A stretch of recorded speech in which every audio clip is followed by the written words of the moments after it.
ఇకపై మీకు ఇష్టమైన ఫేవరెట్ సీరియల్స్ యొక్క ఫుల్ ఎపిసోడ్స్ యూట్యూబ్లో అందుబాటులో ఉండవు. కేవలం సన్నెక్స్లో మాత్రమే ఫ్రీగా చూడొచ్చు. అసలు మా గురించి మీ అమ్మ బిడ్డ ఏం మాట్లాడుకుంటున్నారో ఆ విషయాలు నాకిప్పుడు తెలియాలి. మేమేం మాట్లాడామని మా మీదకి వస్తున్నావు? ఏ సావిత్రమ్మ, నోరు కంట్రోల్లో పెట్టుకో.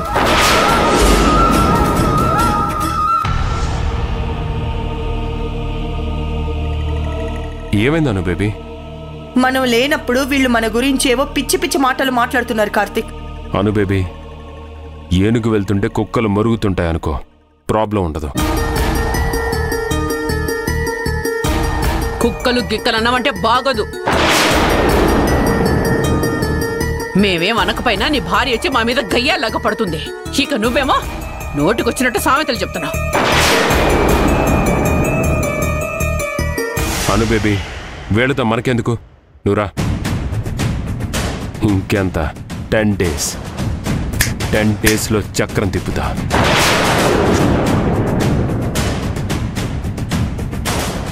వీళ్ళకి కౌంట్ డౌన్ స్టార్ట్ అయినట్టే. పద.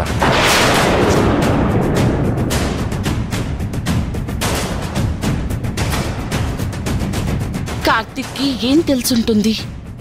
ఇంత కాన్ఫిడెంట్గా ఉన్నాడు.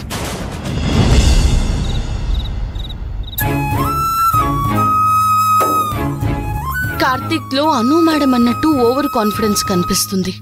అంటే ఏదో ఎదవ ఐడియాస్ ప్లాన్ చేస్తున్నాడనమాట. ఇక్కడున్నావు సుందరి, నీకోసం వెతుకుతున్నాను. నాతో నీకేం పని? చాలా పనుంది సుందరి. నువ్వు పల్లవిని అనుకి అంటే మాకు దత్తతిచ్చావు. ఎందుకిచ్చావో తెలీదు, కానీ నువ్వు అలా ఇవ్వటం మా మంచికే అని అర్థమైంది. పల్లవి మీ కన్న బిడ్డ, అందుకే కావాలని టైం కుదిరింది కదా అని మీకిచ్చాను.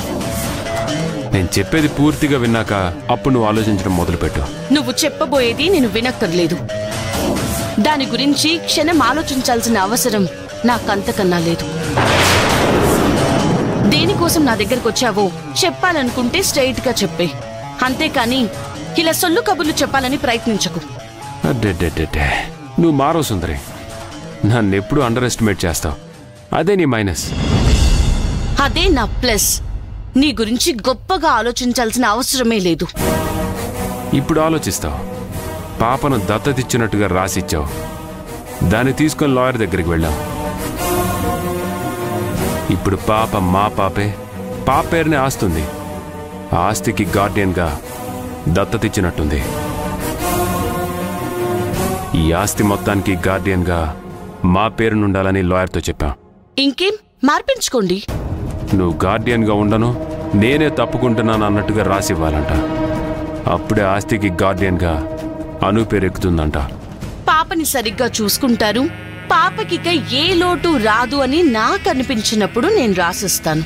ఆస్తి లేకుండా పాపను ఒక్కదాన్నే మాకిచ్చేస్తే ఆ పాపను చాకడానికి మేమన్నా పిచ్చోళమా? పల్లవి మీ కూతురే, మీ రక్తం పంచుకుని పుట్టిన బిడ్డ అని తెలిస్తే ఈ ఆస్తి మీద ఫైట్ చేసైనా కార్తిక్ సాధించుకుంటాడు. ఒక్కసారి ఆస్తి కార్తిక్ చేతికొచ్చిందో హారతి కర్పూరంలా చేసేస్తాడు. సో అది జరగకూడదు. నీకెలాంటి స్వార్థం లేకపోతే పాపనిచ్చి నువ్వే ఆస్తిని కూడా రాసివ్వాలి.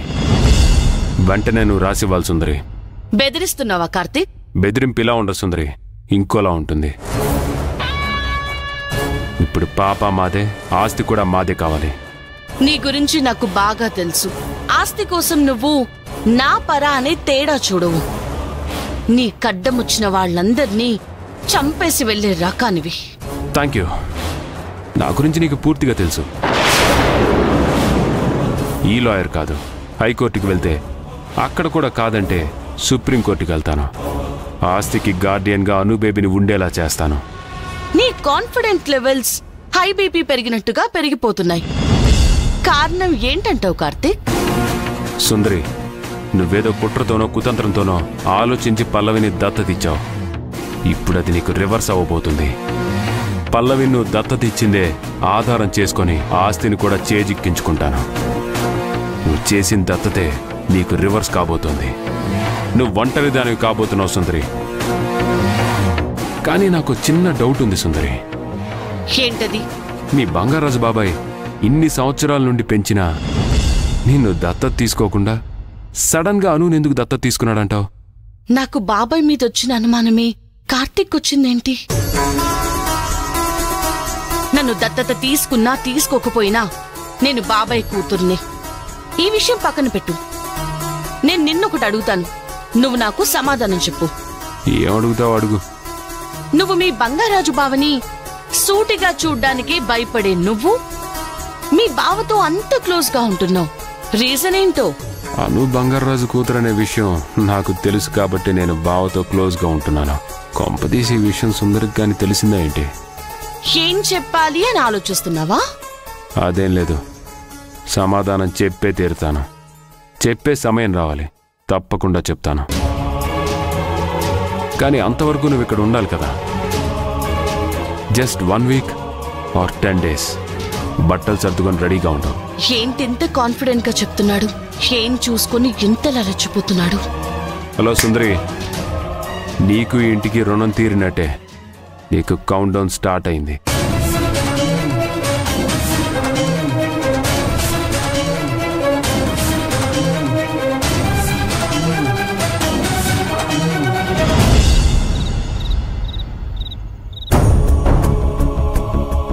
నాన్న తీసుకోండి.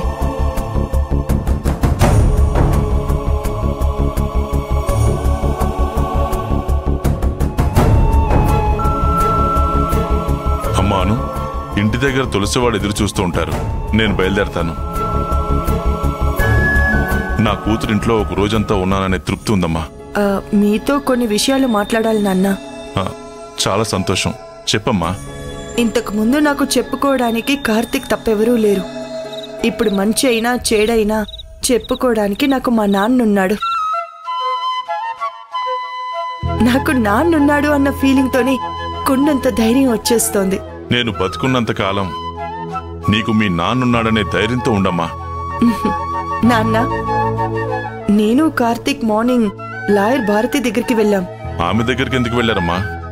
అదే నాన్న, పల్లవిని సుందరి దత్తత ఇచ్చేసిందంటే ఇక పల్లవి పూర్తిగా మా కూతురు అన్నట్టే కదా. అవునమ్మా, పల్లవి ఇక మీ సొంత కూతురు అన్నట్టే. ఈ విషయం గురించి ఎవరన్నా ఏమన్నా అన్నారా? సొంత కూతురు అన్న ఉద్దేశంతోనే లాయర్ భారతితో, మేడం, సుందరి ఆస్తికి గార్డియన్ గా ఉంది కదా, ఇప్పుడు పాపని మాకు దత్తత ఇచ్చినప్పుడు ఆస్తికి గార్డియన్ గా మేమే ఉండాలి కదా అని అడిగాం నాన్న. లాయర్ గారు ఏమన్నారు? దత్తత ఎలా తీసుకున్నారు అని అడిగింది. చెప్పకపోయావా? శాస్త్ర సమ్మతంగానే అందరి సమక్షంలో దత్తత జరిగిందని. మీరిప్పుడు ఏదైతే చెప్పారో అలాగే చెప్పాను. అప్పుడు ఆమె ఏమన్నదో తెలుసా? ఏమందమ్మా? రాతపూర్వకంగా ఏమన్నా రాసుకున్నారా? అవి ఉంటే బాగుంటుంది అని. ఇప్పుడు గార్డియన్ గా ఉన్న సుందరి నేను ఈ గార్డియన్ పదవి నుండి తప్పుకుంటున్నాను అని తనే స్వయంగా రాసిస్తేనే ఆస్తికి మనం గార్డియన్ అవుతామంట నాన్న. సుందరి రాసేవాళ్ళ? అంత ఈజీగా సుందరి రాసిస్తుందంటావా? అసలు ఆ లాయర్ భారతి చెప్పేది కూడా కరెక్ట్ అనుకోవడానికి లేదు. ఎందుకంటే వాళ్ళిద్దరిది ఒకే మాట అన్నట్టుగా ఉంటారను. నిజమే నాన్న. ఫస్ట్ అయితే మనం సుందరి నుండి పిల్లని మీకు దత్తత ఇచ్చినట్టుగా ఒక బాండ్ పేపర్ మీద మనం రాయించుకోవాలి. అవును నాన్న, పేపర్ పరంగా ఉంటే మనకే మంచిది. ఆ విషయం నేను సుందరితో మాట్లాడతాను. అమ్మా అను, నువ్వు సుందరి బాగానే ఉంటుంది కదా అని సుందరిని నమ్మొద్దు. తను చాలా తెలివిగలది. ఆ విషయం నాకు తెలుసు నాన్న. సుందరిని నేను ఎప్పటికీ నమ్మను. నమ్మొద్దమ్మా. ఇప్పటికే మీ ఆస్తిని పల్లవి పేరు మీద రాయించి మిమ్మల్ని బాధ పెట్టడం నాకు కూడా బాధగానే ఉంది. అందుకే